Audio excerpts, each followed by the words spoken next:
हो गया, आता है मुझे, सब आता है। चलो अब मत आना कोई।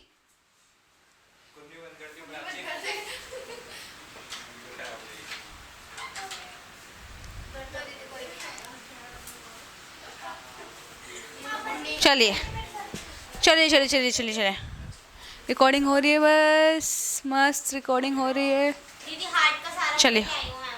हार्ट सारा पढ़ के आए हो आप, अब नहीं आना, हो गया, अब मत आना। बच्चा हो तो कोई तो बच्चा कुछ मुंह से बोलेगा ना, अच्छा उसे लगेगा मैं गुस्से में बोल रही हूँ ना। चलिए कोई ना, मुझे हम लोग क्या कर रहे थे, ट्रांसपोर्टेशन कर रहे थे। एक बार फटाफट बताना, ट्रांसपोर्टेशन में कितने कितने हेडिंग थे अपने पास, कौन कौन से? पहला टॉपिक था अपने पास व्हाट इज ट्रांसपोर्टेशन, दूसरा था ट्रांसपोर्टेशन इन एनिमल, और फिर नेक्स्ट था अपने पास ट्रांसपोर्टेशन इन प्लांट्स। यही टॉपिक थे अपने पास, क्या क्या यही टॉपिक थे? पहले हम कर लेते, फिर एक बार चैप्टर पूरा पूरा का पूरा रिवाइज करा दूंगा एक दिन, ठीक है? तो आज अपने पास हमने बचा, कल जो था ह्यूमन ट्रांसपोर्टेशन पूरे तरीके से पढ़ लिया था, याद आ रहा है? अच्छा मुझे ना, ह्यूमन की ट्रांसपोर्टेशन करने के लिए कौन सा सिस्टम पाया था ह्यूमन में ट्रांसपोर्ट, और ह्यूमन सर्कुलेटरी सिस्टम में क्या क्या होता है निभाव? हार्ट, ब्लड और ब्लड वेसल, तीन चीजें पाई जाती है हमारे सर्कुलेटरी सिस्टम में, ठीक है ना? नेक्स्ट बच्चा हमने सबसे ब्लड पढ़ा था, ब्लड याद आ रहा है? ब्लड में ब्लड सेल्स होते हैं, प्लाज्मा होते हैं, ब्लड सेल्स और प्लाज्मा। ब्लड सेल्स कितने टाइप के होते हैं?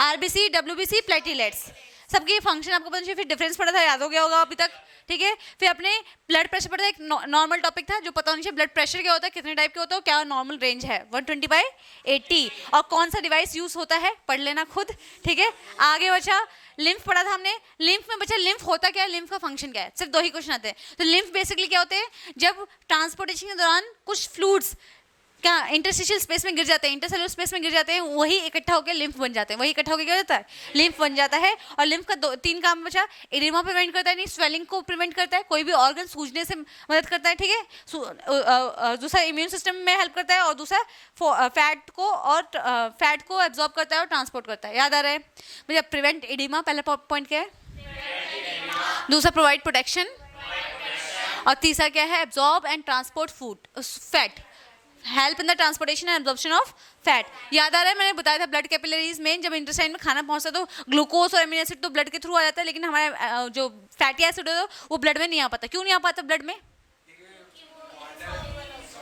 क्योंकि फैट एक वाटर हीटिंग सब्सटेंस है, और जो ब्लड है वो वाटर लविंग सब्सटेंस को ही कैरी करता है, तो वाटर हीटिंग सब्सटेंस को कभी ब्लड अपने साथ लेके नहीं जाता है, इसलिए हमारी बॉडी में एक एक्स्ट्रा फ्लूइड पाया जाता है जिसे लिम्फ बोलते हैं, वो हमारे फैट को ट्रांसपोर्ट करने में हेल्प करता है। आगे बात समझ, तो लिम्फ का सबसे बड़ा फंक्शन क्या है, absorption and transportation of fat, बोल जा, absorption and transportation of fat. दूसरा प्रोवाइड प्रोटेक्शन, याद आ रहा है? लिम्फ अलग अलग सेल्स में जाके देखता है कि अगल बगल की कोई पैथोजन या फिर कोई बैक्टीरिया हमारे टिश्यू को खराब करना नहीं करता, ठीक है? तो याद रखिए लिम्फ के ऊपर क्वेश्चन आते हैं, और यही दो क्वेश्चन आएंगे, लिम्फ होता है क्या, लिम्फ के फंक्शन क्या है, ठीक है? और नहीं है तो मैं अपने टेस्ट में जरूर दूंगी, ठीक है? ठीक है, आपके स्कूल वालों की इतने औकात नहीं है कि वो मेरे लेवल का कुछ क्वेश्चन पेपर बना दे, ठीक है? इसलिए मैं ही बना के दूंगी। ब्लड वेसल में मुझे डिफरेंस आ सकता है, याद रखना, दो टाइप की ब्लड वेसल होती है, आर्टरीज और वेन्स। आज मुझे विशाल सुनाएगा आर्टरीज और वेन्स। मुझे ह्यूमन सर्कुलेटरी सिस्टम ऐसा कुछ काम करता है, हमने पढ़ लिया था। डबल सर्कुलेशन क्यों बोलते हैं, मेन क्वेश्चन नहीं आएगा। डबल सर्कुलेशन क्यों बोलते हैं, बिकॉज हमारे हार्ट में खून दो बार एंटर करता है, blood enters the heart twice, blood enters the heart, blood enter the heart.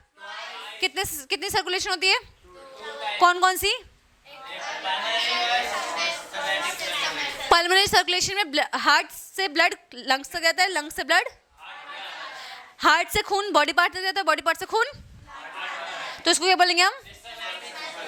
Rose question में आ रहा है बच्चा, ये हार्ट पढ़ लिया था हमने, पूरा डिटेल में हार्ट पढ़ा था बच्चा, पहले हार्ट का फीचर्स पढ़े थे, ठीक है ना?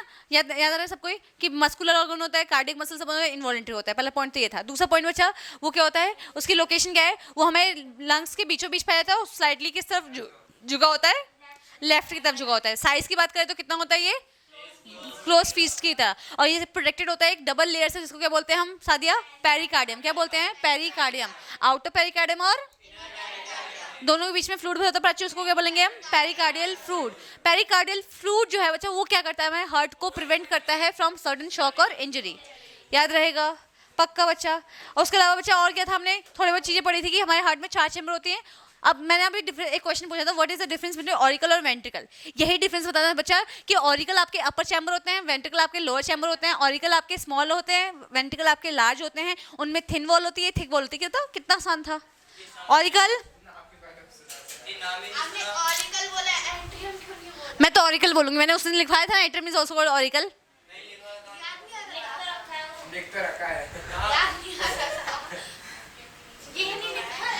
Atrium auricle, atrium auricle, ATM auricle, ठीक है। एट्रियम को हम क्या बोलते हैं सादिया? ऑरिकल्स भी बोलते हैं। रोजी, और क्या बोलते हैं एट्रियम को?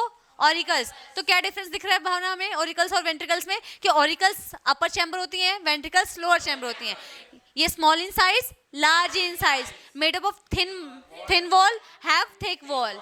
अब क्वेश्चन मैंने आपको एक यहीं पे डिस्कस किया था कि why the walls of ventricles have thicker wall than atrium. Ventricles की वॉल ज्यादा मोटी क्यों होती है एज कम्पेयर टू एट्रियम? ये भी हमने डिस्कस किया था लास्ट क्लास में। बताइए, एक बच्चा, दो बच्चा। बहुत बढ़िया प्राची, भावना ने भी रेस किया था एकदम से। मतलब जो बच्चे पढ़ के आते हैं ना, उनका कॉन्फिडेंस अलग ही होता है, ठीक है। और बोलने का ट्राई किया करो क्लास में, ठीक है। लास्ट क्लास में मैंने बताया था। अपार्ट फ्रॉम ऑल दिस बच्चा, अपार्ट फ्रॉम ऑल दिस बच्चा, फिर उसके अलावा हमने क्या देखा था? कुछ और चाहिए। दो एट्रियम के बीच की वॉल को इंटर एट्रियल सेप्टम क्या बोलते हैं? Inter atrial septum. दिख रहा है बच्चा वहां से? क्या नाम है अपना? इल्मा, दिख रहा है बच्चा? ओहो, कैमरे ने आ जाओ, साइड हो जाओ भाई, साइड हो जाओ, सीट चेंज करो, सीट चेंज करो जल्दी। रोजी, आपको दिख रहा होगा? आपको कोई दिक्कत नहीं आ रही? उन दोनों आ रही होगी, ठीक है। दोनों एट्रियम के बीच की वॉल को इंटर एट्रियल सेप्टम, दोनों वेंट्रिकल की वॉल के बीच इंटर वेंट्रिकुलर सेप्टम, और दोनों एट्रियम और वेंट्रिकल के बीच की वॉल को एट्रियो वेंट्रिकुलर सेप्टम क्या बोलते हैं? Atrio ventricular septum. याद रहेगा? कुछ हारा बचा देती। 2 क्लासेस में एब्सेंट थी, क्यों एब्सेंट थे आप? हाँ, आप यानी 10 बजे उठते होगे ना बच्चा? उम्र है अभी, जल्दी उठो, स्टूडेंट लाइफ है, जल्दी उठना जरूरी है। बुढ़ापे में तो सोना ही है सबको। मुझे ये सब कवर अप कर लिया था, और मैंने लास्ट में आपको कुछ बताया था कि ये कुछ चेंबर्स आपको याद रखना है, कोल्ड ब्लडेड, वार्म ब्लडेड याद रखने हैं, ठीक है। ये 2 क्वेश्चन हमने डिस्कस कर लिए थे, याद रखना बहुत इंपॉर्टेंट है। आज हमारे पास क्या है? आखिर प्लांट फिर आई गया, ठीक है। ट्रांसपोर्टेशन इन प्लांट, क्या अपने पास? Transportation in plant. मुझे जब हम ट्रांसपोर्टेशन इन प्लांट की बात करते हैं बच्चा, तो देखो 2 चीजें, दो केस पढ़ेंगे। कितने केस पढ़ेंगे? 2 केस। अब जब हम ट्रांसपोर्टेशन मतलब क्या? चीजों का एक जगह से दूसरी जगह मूव करना। अब प्लांट में क्या हो सकता है बच्चा? देखो यहाँ पे, देखो एक प्लांट मैंने यहाँ पे बनाया, एक प्लांट यहाँ पे बनाया है, ठीक है। दिख रहा है इल्मा? अब तो दिख रहा है बच्चा? दिख रहा है? अब बच्चा यहाँ पे देखो, यहाँ पे मैंने ए पॉइंट दिया है और यहाँ पे मैंने बी पॉइंट दिया है। मैं बोल रही हूँ कि ए को मतलब यहाँ से कुछ सब्सटेंस मूव करा के मुझे बी पॉइंट पे लेके जाना है। कहाँ लेके जाना है? बी पॉइंट पे लेके जाना है। तो बच्चा यहाँ पे नॉर्मल डिफ्यूजन देखने को मिल जाएगा। मैंने आपको बताया था प्लांट की बॉडी में मैक्सिमम जितनी भी चीज़ों का आदान प्रदान होता है डिफ्यूजन के थ्रू होता है, ठीक है। प्लांट का हर एक सेल अपनी रिस्पॉन्सिबिलिटी खुद उठाता है। मैंने बताया था हमारी बॉडी की तरह नहीं है कि सब एक दूसरे पर डिपेंडेंट है। प्लांट का लीफ स्टेम और रूट अपने अपने काम खुद करते हैं, ठीक है। तो बस मैं यही बता रही हूँ बच्चा कि जब ट्रांसपोर्टेशन की बात आती है इन केस ऑफ प्लांट, भावना ट्रांसपोर्टेशन की बात आती है इन केस ऑफ प्लांट, तो अगर हम शॉर्ट डिस्टेंस की बात करें, इसकी बात करें शॉर्ट डिस्टेंस, मतलब बहुत छोटे डिस्टेंस की बात करें, तो बच्चे वहाँ पे प्लांट को ऐसा कोई बड़ा सा सिस्टम नहीं चाहिए होता है। वो वहाँ से यहाँ पे इजीली क्या होगा? डिफ्यूजन हो जाएगी। क्या हो जाएगी? डिफ्यूजन। यानी कि मान लो ए पॉइंट से बी पॉइंट पे मुझे वाटर पहुँचाना है, ए पॉइंट से बी पॉइंट पे मुझे, तो इजीली जो सेल्स होंगे वो जैसे यहाँ पे एक सेल होगा, यहाँ पे सेल होगा, यहाँ पे सेल होगा, यहाँ पे सेल होगा, यहाँ पे सेल होगा, ऐसे। ये आपका बी पॉइंट है और ये आपका ए पॉइंट है। और वाटर कहाँ पे? अपना वाटर कहाँ पे? यहाँ पे, ठीक है। वाटर ए पॉइंट पे, कहाँ पे? ए पॉइंट पे। तो बच्चा सेल क्या करेगा? सेल क्या करेगा? पानी को अंदर खींच लेगा।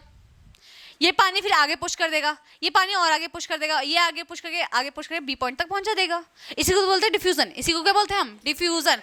Movement of any substance from high concentration to lower concentration. यहाँ पे कॉन्सेंट्रेशन कम थी पानी की, यहाँ पे जरूरत थी पानी की, अब बाहर पानी था, तो यहाँ से डिफ्यूजन हो के क्या चला गया? हाँ बिल्कुल ऑस्मोसिस होता है। लेकिन